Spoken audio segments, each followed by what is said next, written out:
اور بعد میں جتنے بھی اگر آپ برٹش گورنمنٹ کی طرف سے دیکھیں اس میں یہی نظریہ رکھا گیا کہ ہم تو چاہتے ہیں کہ کانسٹیٹیوشنل ڈیولپمنٹ ہو. 1935 کا ایکٹ ہم نے اسی لیے دیا کہ زیادہ الیکٹڈ بڑھے, پروونشل اٹانومی, صوبوں میں ہم نے یہ عظیم آزادی دے دی, اٹانومی دے دی, خود مختاری دے دی. تو اسی لیے دیا کہ ہم کوئی قومی تحریک کے جو مقاصد ہیں ان کے خلاف نہیں ہیں. لیکن ہندو اور مسلمانوں میں کیونکہ بھید بھاؤ ہے, اس لیے ہم کیا کر سکتے. کبھی کبھی اس میں یہ بھی کہتے تھے کہ قومی تحریک اصل میں ہے تو عوامی تحریک, لیکن یہ اپر کاسٹ کی ہے, اوپر کی جاتیوں کی ہے اور ہندوؤں کی ہے, اس میں مسلمان کوئی خاص شامل نہیں. یہ بھی بات اس میں کر دیتے تھے. ایروین نے بھی اس چیز کو بار بار کہا, کبھی کبھی ہندو کانگریس کا لفظ استعمال کیا ایروین نے, اور سائمن کمیشن میں جیسا میں نے عرض کیا کہ یہ بات خاص طور سے پیش. تو اب یہ دیکھنا چاہیے کہ جو فرقہ وارانہ انٹرپریٹیشنز ہیں جس کا انگریزی سامراج نے فائدہ اٹھایا وہ کیا تھا. بہت شروع سے ایک ہندو انٹرپریٹیشن, ہندو نظریہ پیش کیا گیا قوم میں.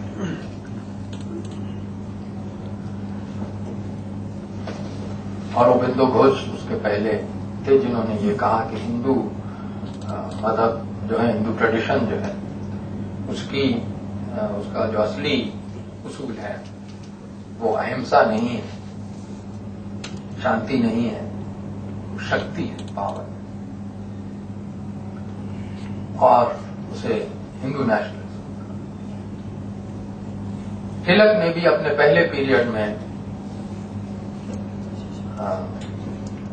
بہت سے اپنے نعرے ایسے دیے جو ہندو نیشنلزم سے, ہندو فرقہ پرستی سے مطابق رکھتے. لیکن پھر ہندو مہاسبھا اور بعد میں RSS نے اور ساورکر نے اس کو خاص طور سے جامع کرنا ہے, اور ہندوستان کا نعرہ خاص طور سے قابل ذکر ہے. ہندوستان نہیں بلکہ ہندوستان ایک نیا سنسکرت لفظ استعمال کیا گیا, استھان ہو گیا, کیونکہ استان تو فارسی ہے, اس لیے ہندوستان نہیں بلکہ ہندوستان, ہندوستان کا نعرہ دیا. اور ساورکر نے یہ کہا لاہور ریزولوشن سے پہلے, مسلم کے 2 سال پہلے, کہ ہندوستان میں 2 نیشنز ہیں, ہندو اور مسلمان, 2 قومیں. اب شاید بھارت رتن بنایا جائے کسی دن ساورکر کو, یہ دیکھنے کی بات ہے. ان کا پارلیمنٹ میں تو وہی بھی تصویر لگی تھی. اور قومی تحریک کو کہا گیا کہ یہ ایک بہت بڑا دھوکہ ہے جو ہندوؤں کو دیا جا رہا ہے. قومی تحریک ہندوؤں کو استعمال کیا جا رہا ہے مسلمانوں کو رعایتیں دینے کے. یہ خاص طور سے گاندھی جی اور جواہر لال نہرو وغیرہ پر ان کی ہاں, امبیڈکر کی رائٹنگز میں تو یہ ملتا ہی ہے یہ نظریہ. لیکن سب سے بڑے جو مورخ, بہت بڑے مورخ ہیں ہندوستان کے, آرشد رمیش چند مجومدار, ان کی 1950s کی رائٹنگز میں خاص طور سے جو ودیا بھون سیریز ہے انسٹیٹیوٹ کی آخری والیوم میں, یہ نظریہ پوری طرح سے نیشنل موومنٹ کا پیش کیا گیا. جہاں تک مسلم فرقہ پرستی کا تعلق ہے تو اس کے لیے تو ایک جو کبھی پاکستان سے آیا ہے, ڈان میں ایک صاحب نے یہ لکھا کہ پاکستان کا ایک بڑا سائیکولوجیکل پرابلم ہے. وہ یہ ہے کہ دوسری قوموں کا تو کی جو قومی تحریک ہوتی ہے وہ یہ ہوتی ہے کہ ہم محکوم تھے, حاکم قوم کی ہم مخالفت کرتے, ہم نے اس سے آزادی حاصل. پاکستان کی قومی تحریک بالکل اس سے الگ ہے. ہمیں حاکموں سے کوئی جھگڑا نہیں تھا, ہم حاکموں سے کوئی نہیں, مجھ بڑے ایک شریف آدمی تھے, ہمیں تو دوسرے محکوموں سے جھگڑا تھا. ہماری تحریک تو محکوموں کے خلاف تھی, حاکموں کے خلاف نہیں تھی. جو پاکستان میں لکھا گیا ہے اور آپ لوگوں کو تعجب ہوگا شاید کہ جرنل آف، کبھی کبھی ہمارا خیال آتا ہے کہ وہ بڑی ڈکٹیٹرشپ ہے، journal of Pakistan historical society نے یہ چھاپا مضمون ڈان سے لے کر، اور کسی نے اس میں نکتہ چینی اس کی نہیں کی، بلکہ اس کے بعد ایک اور مضمون چھپا کے ساتھ ہمارا سائیکولوجیکل پرابلم ایک اور ہے، ایک بیوی نے لکھا جو بھی اس میں جرنل میں چھپا، میں نے پڑھا کہ ہم ہیں تو ہندوستانی کلچر کے، ہم سے کہا جاتا ہے ہو تمہارا، ہم خدا حافظ نہیں اللہ حافظ کہیں، ہم فلاں کریں، ہمارا بنے، تو ہمارا یہ بھی تو ایک سائیکولوجیکل پرابلم ہے کہ ہماری پوری تاریخ جو ہندوستان کی ہے، تو مسلم فرقہ پرستی کی جو تھی فریڈم اسٹرگل، جیسے اشتیاق حسین قریشی صاحب نے چھاپا پاکستان سے، history of freedom movement of Muslims in Indo Pakistan subcontinent, اس میں جتنا فریڈم موومنٹ ہے وہ زیادہ تر ہندوؤں کے خلاف، تو مطلب کسی طرح شیخ احمد سرندی اور شاہ ولی اللہ اینٹی برٹش تو تھے ہی نہیں، اس وقت تھے ہی نہیں انگریز، ان سے ان کا فریڈم موومنٹ شروع ہوتا، اس میں شیعوں کی